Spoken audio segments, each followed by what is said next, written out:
साथियों, super cassette company के माध्यम से यह वीर रस की विरहा, आज राजभर का इतिहास, सुहलदेव राजा की वीरता का प्रसंग आपके सामने रखने जा रहा हूं। कवि लिखलन चार रानी भूमिका में कहा,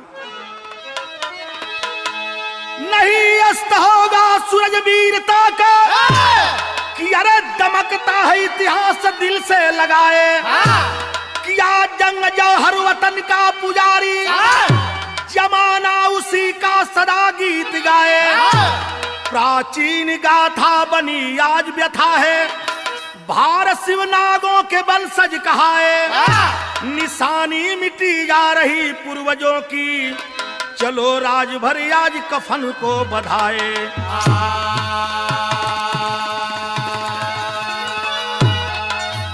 हाय हाय, कवि लिखलन का कव्वाली के तर्ज में जो मास्टर बजौलन,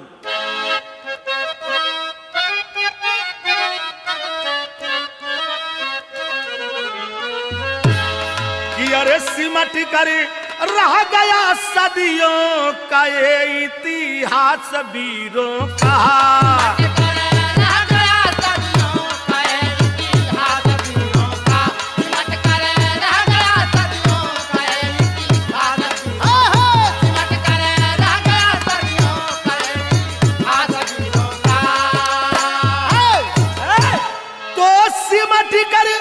रह गया सदियों का ये इतिहास वीरों का, अरे निशानी आज है किला हुआ है नास वीरों का।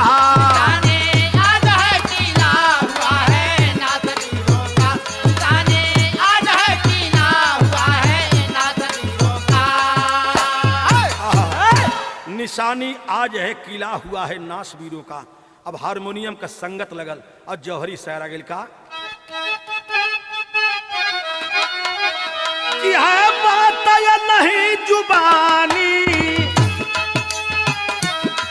हाँ वेदों की निगरानी,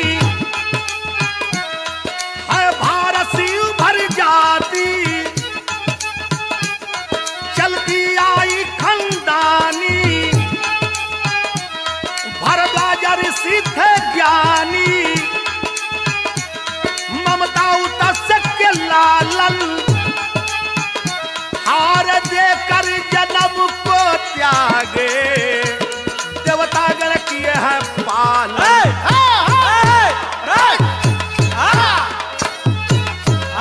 हाय हाय, ये पुराणों की बात है साथियों। शुरुआत मैं यहीं से पुराण से कर रहा हूं। क्या भारद्वाज ऋषि थे ज्ञानी, ममता उतस्य के लालन, देकर है जन्म को त्यागे, देवतागण किए हैं पालन। तो लिखलन कवि का, कि दुष्यंत पुत्र भरत के थी तीन सुंदरी नारी, एक पुत्र बिना सब सूना, भूप हरदम रहे दुखारी। एक बार यज्ञ करवाए, ऋषि मुनि सब वहां है आए, भारद्वाज ऋषि को ज्ञानी राजा की गोद बैठाए। पापुत्र पुलकित भय राजा, जो कुल का दीप जलाए, भारद्वाज भरत के नाम पर है भारत नाम धराए।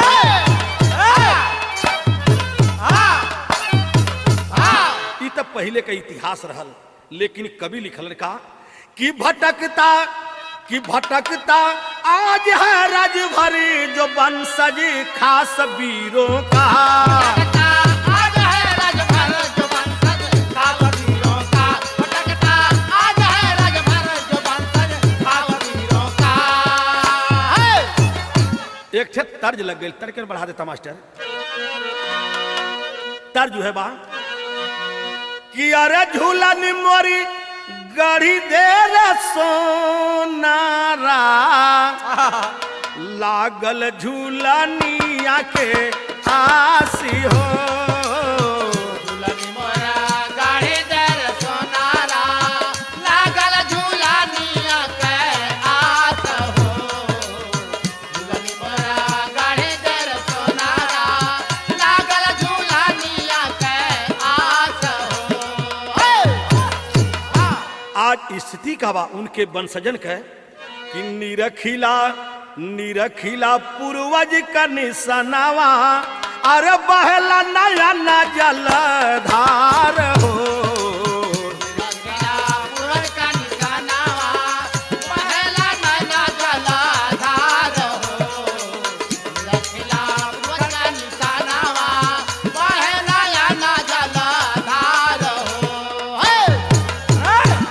किला बहु तेरे आज भगन अवशेष हो, मिटी गई न देसावा से राजा भर नरेश हो। गैन देसावा से राजा भर नरेश हो, मिटी गैन देसावा से राजा भर नरेश हो। आ तरसीला टुअरा समानावा,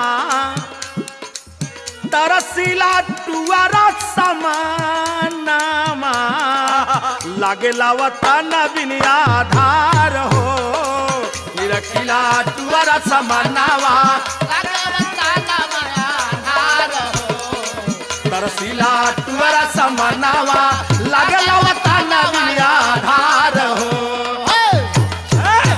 ये एक ठे और तर लगल, लेकिन आज साथियों वह इतिहास गवाही है, जो किला है जगह जगह वह शेष है। आज देख करके उनके वंशज जो हैं अपने को बड़ा एहसास करते हैं, दुख मानते हैं, लेकिन असलियत बा। एक ठे तर्ज वह लग गई जो क्लासिकल तर्ज बा, मास्टर बजा देबा दिन गिन गई। यह बात कि अरे गिन गिन दिन गईली, कि गिन गिन दिन गईली, हार हो पिया गईले परदेशवा। तनी है जही सुनला कि गली नाही पानी में, कि अरे गली नाही पानी में, पहाड़ हो लाख बरसी सवनावा। गली नाही पानी में पहाड़ हो लाख बरसी सवनावा, गली नाही पानी में पहाड़ हो लाख बरसी सवनावा।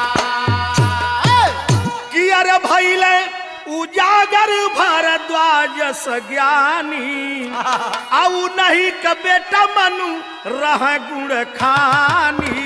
उन्हीं का बेटा मनु रहे गुण खानी, उन्हीं का बेटा मनु रहे गुण खानी। जुग जुग बढ़े खन दान हो लाख बरसी सवनावा।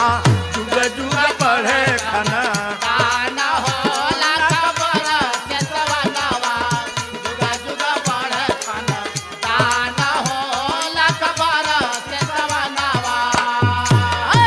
अब हिन तो ये पौराणिक बातें चल रही है कि राम और श्याम पूजल उनक चरणवा। अब भैल महाभारत नहीं के खनदनवा। अब देखा तनी खोली के पुराण हो लाख बरसी सवनावा। तने खोली के पुराण हो लाख बरसी सवनावा, तने खोली के पुराण हो लाख बरसी सवनावा। कि भरत के वंशरंती देव को बताए, नागवंशी क्षत्रिय राजभर कहलाए। अब वेदों में मिलता प्रमाण हो लाख बरसी सवनावा। वेदों में मिलता प्रमाण हो लाख बरसी सवनावा, वेदों में मिलता प्रमाण हो लाख बरसी सवनावा। भैया हो अब तनिए के अपने जगह पर छोड़ दा। अब धीरे धीरे समय बीतत चली आई। अब बीतत जब चली आई तो तनी वेद के बात अब इतिहास में लेला। कभी लिखलन का विदेशिया का तर्ज लग गई।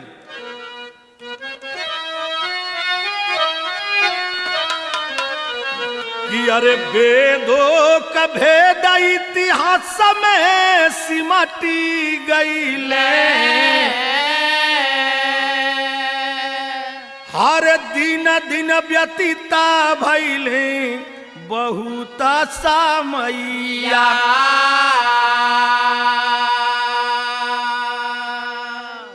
वेद का भेद इतिहास में सिमट गेलन। धीरे धीरे बहुत दिन व्यतीत हुआ साथियों। तब भयल का कि भारत के शासक राजा राजभर कुशल रहल, देके जान साना रखला कई के लड़ैया। 1016 AD में महमूद गजनबी किया 17 बार भारत देश पर चढ़ैया। त राजा राजभर हर देव फूलचन को लूटा, धनवा का लोभी पापी बनल बा मुदैया। 1016 एडी में महमूद गजनवी 17 बार हिंदुस्तान पर चढ़ाई किया। राजा कौन था? राजभर हरदेव फूलचंद को लूट करके धन लेकर के वापस गया, लेकिन एक ठे तर्ज लग गई, और तर्जवा है बाका कि जब उसे सिपाही से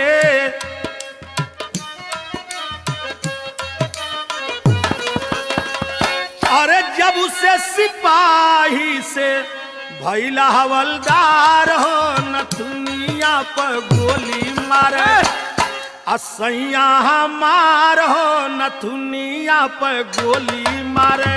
सैया हमार हो, नथुनिया पर गोली मारे, सैया हमार हो, नथुनिया पर गोली मारे, सैया हमार हो, नथुनिया पर गोली मारे। लेकिन यहाँ का बात सुन ला कि 1019 में रहा, 1019 में रहल 13वां बार हो, लुटेरा लूट देसावा के।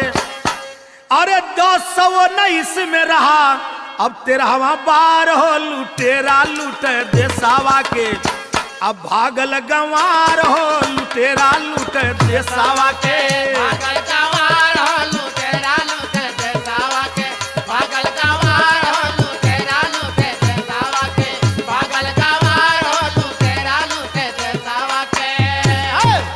17वां बार में साथियों 13वां बार 1019 में जोन बा, जब महमूद गजनवी हिंदुस्तान पर चढ़ाई किया है, और 1019 में देश के लूट के जब भागा लगल, फूलचंद और हरदेव राजभर राजा को मार करके लूट करके जब भागा है, तब भयल का कि महमूद गजनवी लवटी जब गईले, महमूद गजनवी लवटी जब गईले, 1030 में स्वर्गवास भइले, 1030 में स्वर्गवास भइले, 1030 में स्वर्गवास भइले।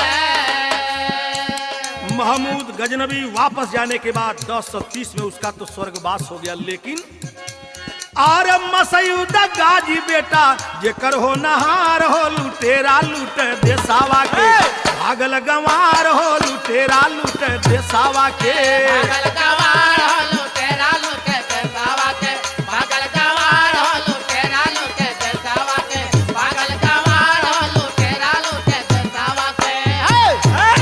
वही के लड़का महमूद गजनवी के बेटवा जोने के नाम रल मसयूद गाजी, ई का कहिला तनी सुनला कि सेनावाया पार लेके मसयूद गाजी किया आक्रमण भारत देशवा पप्पाजी। किया आक्रमण भारत देशवा पप्पाजी, किया आक्रमण भारत देशवा पप्पाजी। अरे जहां बिहारी मल, जहां बिहारी मल, राजभर सरदार हो, लुटेरा लूट देसावा के। भागल गंवार हो, लुटेरा लूट देसावा के। भागल गंवार हो, लुटेरा लूट देसावा के, भागल गंवार हो, लुटेरा लूट देसावा के, भागल गंवार हो, लुटेरा लूट देसावा के। मसयूद गाजी सेना लेकर के, बड़ी भारी सेना लेकर के आक्रमण कर दिया हिंदुस्तान पर। देश पर जब आक्रमण किया, किस राजा के ऊपर? जहां टुकड़े टुकड़े में हम लोगों का राज था साथियों, वहां के राजा कौन थे? बिहारी मल। बिहारी मल राजभर राजा सरदार पर जब चढ़ाई किया इनके किले पर, तब हल का यहाँ टेरी बा कि अरे समर में चाहे कटी है सिरावा, अरे समर में चाहे कटी है सिरावा, अरे राजा राजभरों का पीछे पैर न हटी है, अरे हो हटी है, अरे हो हटी है, अरे हो हटी है। और जब चढ़ाई किया है बिहारी मल राजा पर, तब हल का कि इनके 4 बेटवा रहला। कौन कौन, कहां कहां के राजा थे? कि बिहारी मल राजा के अब 4 पुत्र हो, नहार हो। अरे सुहल देव रुद्रमल बागमल भूरा देव दिलदार हो। बिहारी मल राजा के 4 लड़का सुहल देव, रुद्रमल, बागमल, भूरा देव। भलका कहाँ कहाँ के लोग राजा थे? अरे श्रावस्ती शहर महेर के अब शासक सुहल देव अबसानी हो। अरे मसयूद गाजी भुराए चा दुर्ग पर करन चला मनमानी हो। अरे करन चला मनमानी हो, अरे करन चला मन, हाँ करन चला मन, हाँ करन चला मनमानी हो, अरे करन चला मनमानी, अरे करन चला मनमानी हो। भैया हो, मसयूद गाजी जोन बा भुरायचा दुर्ग पर चढ़ाई कर दिया। और जब भुरायचा दुर्ग पर चढ़ाई कैले बा तो वहाँ का राजा बिहारी मल का लड़का रहलन। नाम आपके बतैबे कैली कि भूरा देव वहाँ के राजा थे भुरायचा दुर्ग का। तब भैल का यहाँ ठे तर्ज लग गल। जब चढ़ाई कर दिया हम मसयूद गाजी भुरायचा दुर्ग पर तो ये जैन एक ठे तर्ज लग गल। और तर्जवा कभी कभी नाचे में गावल जाला। कुल नाचे में देखबा लवंडा बड़ा सुगर सुगर होलन, लेकिन गोनऊ नाच, मृदंग के नाच, हुरका के नाच में देखबा तो ये लवंडा जौन बा ऐसा सुगर सुगर कि उनका गाल धंस के बंगाल का खाड़ी हो गल रही। भर गोड़े व्यवहार फटल। अगर उनके जोतले खेत में नचायत बा तो हेंगा के पियाज के खेत बना दिहन। तो ए पर जौन बा जब वह हुरका के नाच औरत जौन मनौती मनले रहेली और जा करके अचरा बिछा दिहन माई के धाम पर। और हुरका के नाच चाहे मृदंग के नाच चाहे गुणऊ नाच जब नचवावे लगे लवंडन के अचरा पर तो वो समय वो नाच वाले अपन स्वर लेकर के वंदना गा के कैसे गावेलन हमन के स्वर लहले से उन लोगन के स्वर लहले से बड़ी भिन्नता होले। और बड़ी भिन्नता होले तो ये पर हम जब गाइला तो हमारे ढोलक मास्टर जब बजावेलन हुरका का ताल तो इनके मुँह जोन बा हुरका मतीन हो जाला। तो वह तर्जवा आ गई का जो नचवा में लोग गावेलन स्वर लेके हम मिलौले कोशिश करते हैं कैसे लोग मिलावेलन वो लोग स्वर कैसे गए कैसे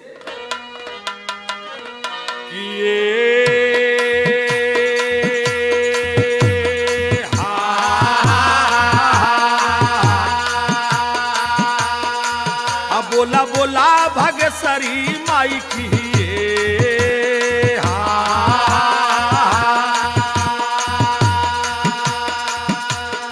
तबले वही में केहू कह दे करे यार लवंडा तनी छपरहिया ने छोड़ दे तो वो लोग छपरहिया भी अपन वही लहजे में गावला कैसे छपरा सहारिया में बिकला हो चरखवा देवर मोर जोगी हो भई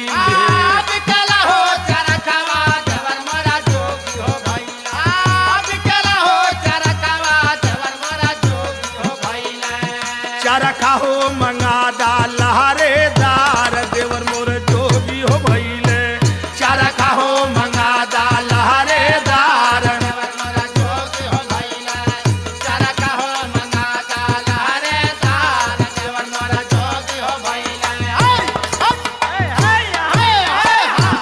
लेकिन ई तब मौज मस्ती के लिए रहल। तनी गाना का बात सुन ला। मसयूद गाजी सेना लेकर के सुहलदेव राजा के भाई जहां राज करता था भुरायचा दुर्ग पर उस पर चढ़ाई कर दिया। और जब चढ़ाई कर दिया और सुहलदेव राजा साथियों श्रावस्ती के राजा थे। आज वहां उनकी मूर्ति भी लगी हुई है।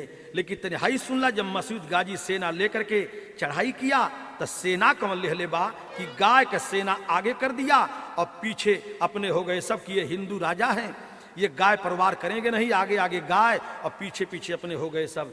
वही समय जोन बा ये कि हिंदू जोन बा गाय के माता मानेलन। तब हल्का कि अरे गायों का सेना आगे हर कई के छाल करिया करन समरिया चलल कई के छाल करिया करन समरिया चलल कई के छाल करिया करन समरिया चलल।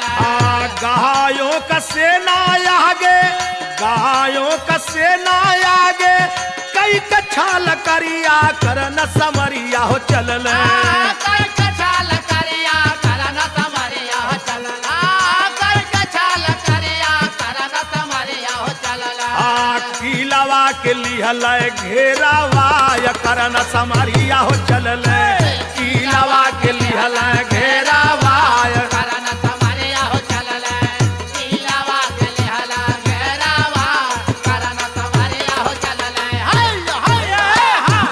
चारों तरफ से किला को घेर लेता है। आगे आगे गाय की सेना, हिंदू राजा जो भुरायचा दुर्ग के थे साथियों, भुरादेव ये गायों पर वार कर नहीं सकते हैं, ये लिए कि गायन के जोन बा हिंदू लोग माता मानेलन। भयल का कि असमंजस में रहेंगे हिंदू, असमंजस में रहेंगे हिंदू, अरे काटला मयूरिया करन समरिया हो चलल, काटला मयूरिया करन समरिया हो चलल, काटला मयूरिया करन समरिया हो चलल, काटला मयूरिया करन समरिया हो चलल, काटला मयूरिया करन समरिया हो चलल, काटला मयूरिया करन समरिया हो चलल, अधिकार अपन लिया जमाय करन समरिया हो चलल, अधिकार अपन लिया जमाय करन समरिया हो चलल, अधिकार अपन लिया जमाय करन समरिया हो चलल। और भुरायचा दुर्ग पर अपना अधिकार जमा लिया, वहां के राजा को मार करके, और जब मार करके अपना अधिकार जमा लिया, ये खबर साथियों सुहलदेव राजा के लग गई। अब भाई का मरण जब सुनलन है, सुहलदेव राजा का खून खौल गल, और सुहलदेव राजा का खून खौल गल, यहीं से गाना मोड़ ले लिया वीर रस के तरफ का। तने का और बढ़ा दे भैया कि अरे लोहू बल पड़ा हो मोरे रामा, बाबा सुहलदेव राजा का खून खौल गल, याद धोखे से आगे गाय की सेना करके और हमारे भाई के किले पर कब्जा कर लिया। भाई का मरण भी हो गया, लड़ाई में भाई मारा गया, गर्दन भी भाई का काट दिया। तो सुहलदेव राजा का खून खौल गल, सेना सजा करके चल दिए हैं। किए क्या कि अरे लोहू बल पड़ा सुन भाई का खबरिया हो नजरिया, 16 भैली रे पपिया, बल पड़ा सुन भाई का खबरिया हो नजरिया, 16 भैली रे पपिया, लोहू बल पड़ा सुन भाई का खबरिया हो नजरिया, 16 भैली रे पपिया। कि अरे कर जाओ, अरे कर जा सुहलदेव सैलानी, बीनो बिरथाया जवानी। बाबा और जब सेना लेकर के सुहलदेव राजा चल दिए, का कहत हवन, अरे गरजा सुहलदेव सैलानी, वीर बिरथा होई जवानी, अयर सज गई राज भरों की टोली, बोलो मार मार की बोली, बोले मार मार की बोली, होली खूनों से खेलब चल भय, होली खूनों से खेले चल भय, छालक करिया हो नजरिया, 16 भैली रे पपिया, होली खूनों से खेलन चल भय, छालकारिया हो नजरिया, 16 भैली रे पपिया, होली खूनों से खेलन चल भय, छालकारिया हो नजरिया, 16 भैली रे पपिया। भैल का अरे सजा के चल भय सुहलदेव सैलानी, पानी मर दे के, अरे सजा के चल भय सुहलदेव सैलानी, पानी मर दे के, अब भल ही रण में जाई जिंदगानी, पानी मर दे के, भले रण में जाई जिंदगानी, पानी मर दे का, भले रण में जाई जिंदगानी, पानी मर दे, भले रण में जाई जिंदगानी, पानी मर दे, पानी मर दे, पानी मर दे का, भले रण में जाई जिंदगानी, पानी मर दे का, भले रण में जाई जिंदगानी, पानी मर दे का। कि मसयूद गाजी सोया किला में, पाया जब खबरिया हो, साथ के सेना गऊ का चल दिया, पापी वह चल करिया हो, अरे सुहल दे तब मार तीर को तानी, पानी मर दे के, गौ माता का नाही भैली हानि, पानी मर दे के, गौ माता का नाही भैली हानि, पानी मर दे का, गौ माता का नाही भैली हानि, पानी मर दे, गौ माता का नाही भैली हानि, पानी मर दे, पानी मर दे, पानी मर दे का, गौ माता का नाही भैली हानि, पानी मर दे का, गौ माता का नाही भैली हानि, पानी मर दे का। ए भैया सोया था किला में मसूद गाजी, जब खबर पाता है कि सुहलदेव राजा आ गया सेना लेकर के हमसे लड़ाई करने के लिए, भैया हो फिर वही गौ माता का सेना सजा करके फिर चल दिया है लड़ाई करने के लिए। लेकिन सुहलदेव वीर साथियों ऐसा तीर का लड़ाई करे लगलन कि गौ माता एक भी नहीं मारल गई, आ एकर परिणाम कितना गंभीर निकलल वो लड़ाई के। सुहलदेव राजा के वीरता का तनी सुनला आल्हा का प्रमाण बा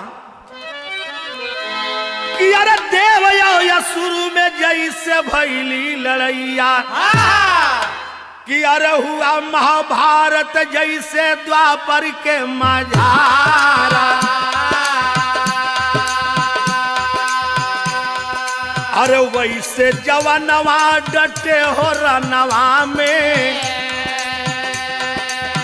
वैसे जवानवा डटे हो रनवा में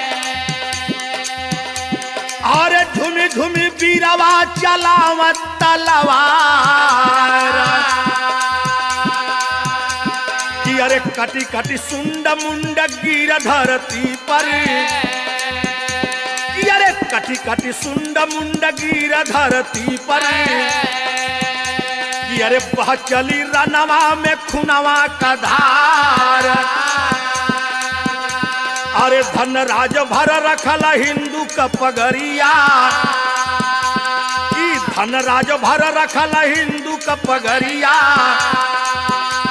अरे 1,20,000 मुस्लिम गए मार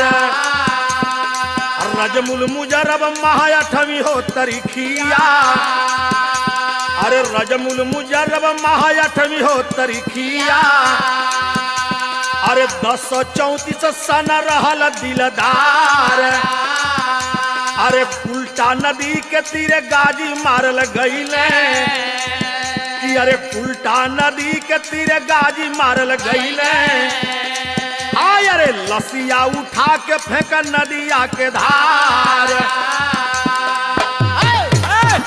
भैया हो 20,000 ओकर सैनिक मारल गईलन लेकिन हाई देखा 1034 में वो मसूद गाजी भी मारल गल सुहलदेव के हाथे से और जब मार गल कुंटा नदी के तीरे लड़ाई करते हुए लाश उठाकर उसी नदी में फेंक दिए लेकिन भैल का अरे खुशियों में जननी बहावयसिया अभिगल खून में वतनवा जुड़ाइल छतिया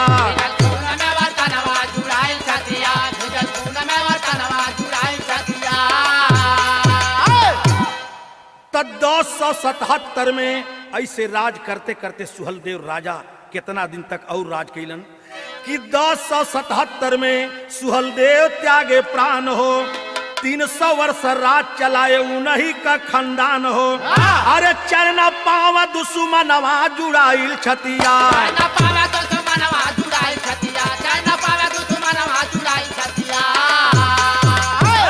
तो 1351 में जब फिरोज तुगलक आया 1351 में जब फिरोज तुगलक आया भर राजा रणमल को मार कर अपना धाक जमाया अरे शोक में डूबल हिंदुस्तानवा जुड़ाइल छतिया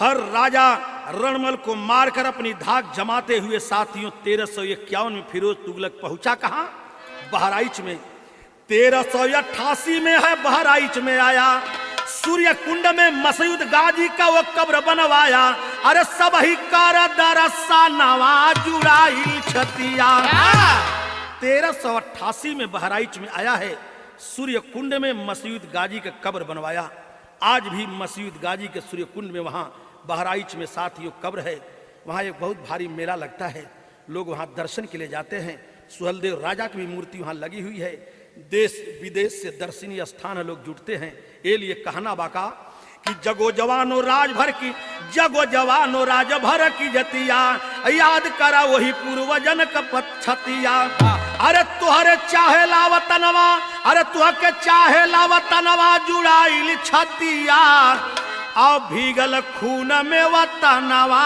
जुड़ाइल छतिया तो गुरु गणेश गुरु रामलाल कहें एकता बनाई जात पात पर सबही तू कहवा गयो भुलाई समर में चाहे कटी सिरवा राही राम अवतार बेचन का साथ रही है समर में चाहे कटी सिरवा